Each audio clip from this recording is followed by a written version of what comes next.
Bonjour, aujourd'hui nous allons parler de la crise paysanne et des points de vue de Georges Kuzmanović. Georges Kuzmanović, la solution à la crise du monde agricole passe par la destruction du pouvoir de la FNSEA. Parce que la FNSEA ne représente pas le monde paysan, ça représente qu'une fraction, ceux les mieux lotis. Pour Georges Kuzmanović, président du parti politique République souveraine, et Philippe Grégoire, coprésident du SAMU social agricole, la crise actuelle qui ébranle le monde agricole résulte d'une inadéquation entre d'un côté, les agriculteurs qui ne sont pas maîtres du prix de leurs produits, et de l'autre, leurs représentants officiels qui ne défendent pas leurs intérêts.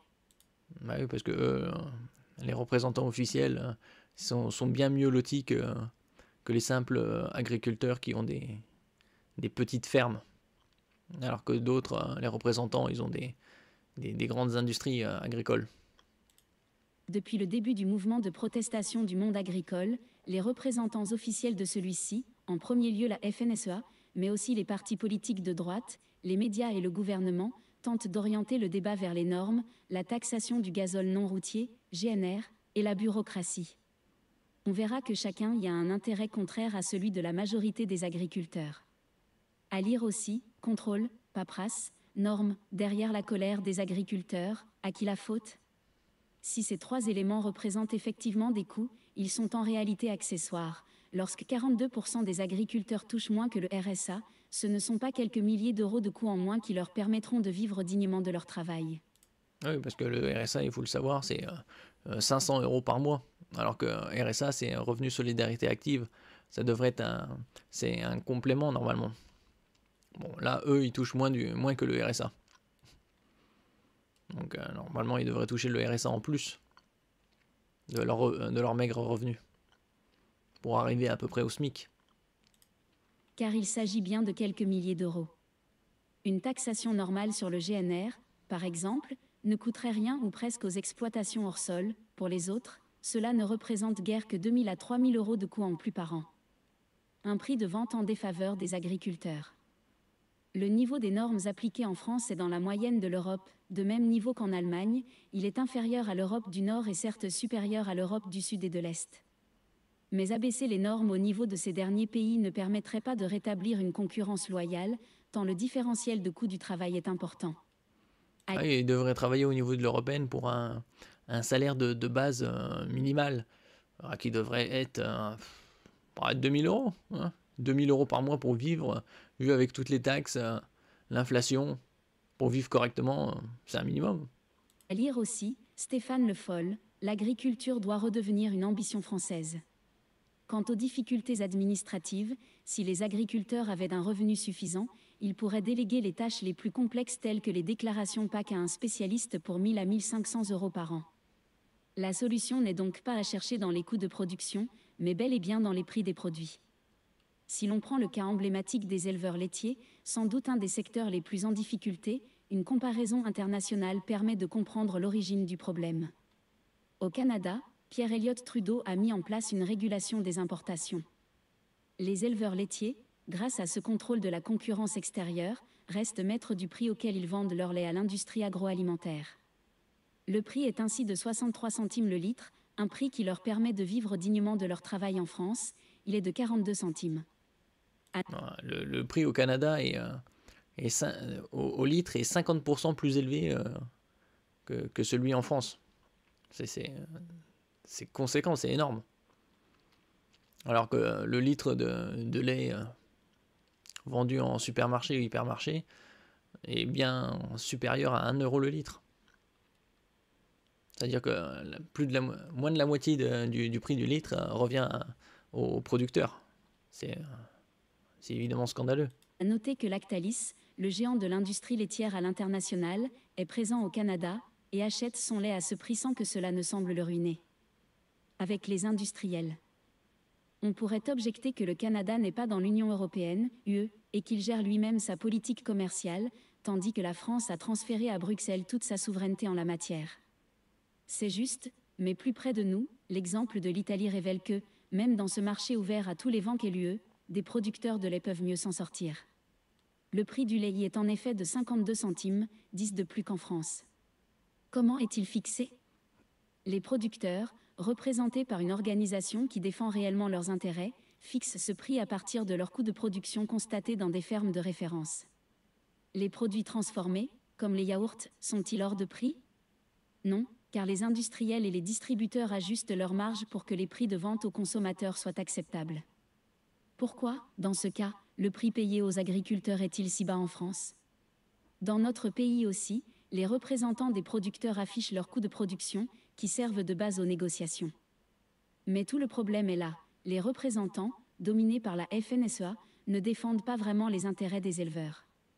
Leur collusion avec les industriels fait qu'ils ne revendiquent pas un prix suffisant, contrairement aux Italiens. En effet, Oui, ils sont copains comme cochons, donc oui, ils sont bien lotis et les autres en pâtissent. Pour ça que de plus en plus d'agriculteurs qui étaient membres de la FNSEA se barrent de ce syndicat. à l'exception de Lactalis, société privée, les acteurs principaux de la collecte du lait revêtent la forme juridique de coopératives, telles que Sodiaal, dirigées par des personnes affiliées à la FNSEA. Mais en grandissant, ces coopératives sont devenues de véritables multinationales qui défendent leurs propres intérêts et ceux de leurs dirigeants, bien plus que ceux de sociétaires qui sont traités en réalité comme des fournisseurs entièrement dépendants. Ubérisation de l'agriculture. On pourrait ainsi parler d'une ubérisation de l'agriculture, d'autant plus perverse que la plateforme exploitante prend l'apparence d'une coopérative. Mais le résultat est le même, les agriculteurs sont de faux indépendants, enfermés dans une relation exclusive avec une entité prédatrice qui, étant son seul client, fixe son prix d'achat sans compter qu'elle est souvent intimement liée à son syndicat, son fournisseur exclusif, engrais, machines, semences, et à son prêteur, Crédit Agricole.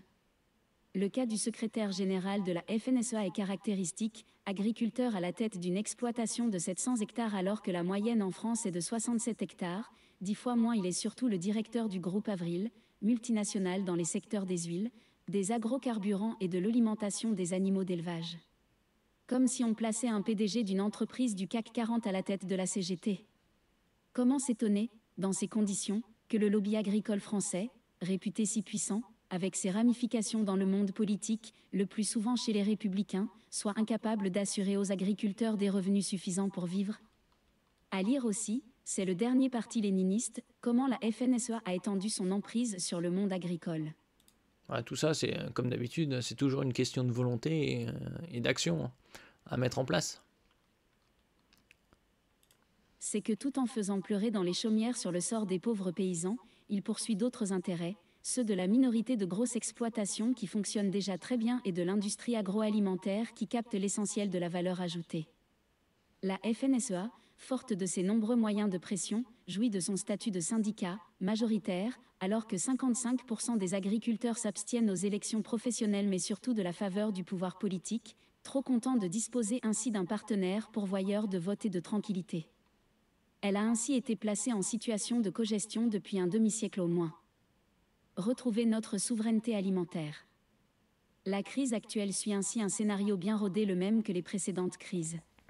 Débordée par sa base, la FNSEA reprend la main en étant privilégiée par le pouvoir politique dans les négociations. Elle fait semblant de participer à une protestation qui sert d'exutoire à des agriculteurs écrasés par une vie de travail sans espoir. Elle oriente leur colère vers des revendications qui arrangent la minorité d'agriculteurs déjà privilégiés et l'industrie agroalimentaire telle que l'abandon des jachères, l'abaissement des normes, les niches fiscales sur le GNR, tout en ciblant le bouc émissaire idéal, l'écologiste bobo. À la fin, obtenant des mesurettes qui ne règlent rien, coûtent très cher aux contribuables français, mais ne remettent surtout pas en cause le système qui cause la crise, elle appellera au calme. Et l'immense majorité des agriculteurs continuera à se tuer littéralement au travail. À lire aussi, Pierre Bitoun, bien des revendications des agriculteurs concernent la majorité de la population. La solution à la crise profonde du monde agricole, mais aussi à notre perte de souveraineté alimentaire et à la crise environnementale ne pourra donc pas advenir sans un prérequis, la destruction du pouvoir protéiforme d'une organisation qui, étant aux commandes depuis des décennies, est une des causes du problème. L'idéal... Ouais, la solution, c'est les agriculteurs qui deviennent aussi conditionneurs et liés directement aux consommateurs. Éviter le moins possible d'intermédiaires pour ne pas payer un prix exorbitant et que de l'autre côté, genre 35% du prix, par exemple du lait, reviennent aux producteurs. Trop d'intermédiaires, trop de personnes qui se gavent. Quand on regarde que dans certaines régions, le lait produit est conditionné, par exemple en Allemagne, et après il est revendu en France, c'est totalement aberrant. Serait bien sûr de retrouver notre souveraineté en dénonçant les accords de libre-échange passés avec des pays agricoles pour le plus grand profit de l'industrie allemande, en refondant une Europe de la coopération et non plus du dumping social et environnemental, en inversant le mouvement d'appauvrissement généralisé de la population française qui pousse les prix toujours plus vers le bas. À lire aussi, la colère paysanne aura été l'instrument du complexe agro-industriel. Mais même sans engager des changements aussi considérables, on peut imaginer des solutions pour distribuer la plus-value de manière plus juste, pour faire en sorte que la grande distribution et l'industrie agroalimentaire cessent de se gaver de bénéfices sur le dos des consommateurs et des agriculteurs. Mais cela suppose que ces derniers ne soient plus représentés par leurs exploiteurs, et que l'État joue son rôle de régulateur au service de l'intérêt général. Le jour où les représentants de l'État et tous les politiciens protégeront l'intérêt général de la nation, il y aura une révolte d'ici là. Hein. Parce que au cours des décennies, tous ces politiciens, qui soient de droite ou de gauche, n'ont jamais ou très très peu représenté l'intérêt de la nation. En parlant de souveraineté nationale, au niveau alimentaire, c'est comme l'analogie avec un loup. Hein. Un loup se nourrit tout seul. S'il se fait nourrir, ce loup devient un chien. Merci pour votre écoute. N'oubliez pas de mettre un commentaire, un j'aime, de partager et de vous abonner à la chaîne. À la prochaine fois.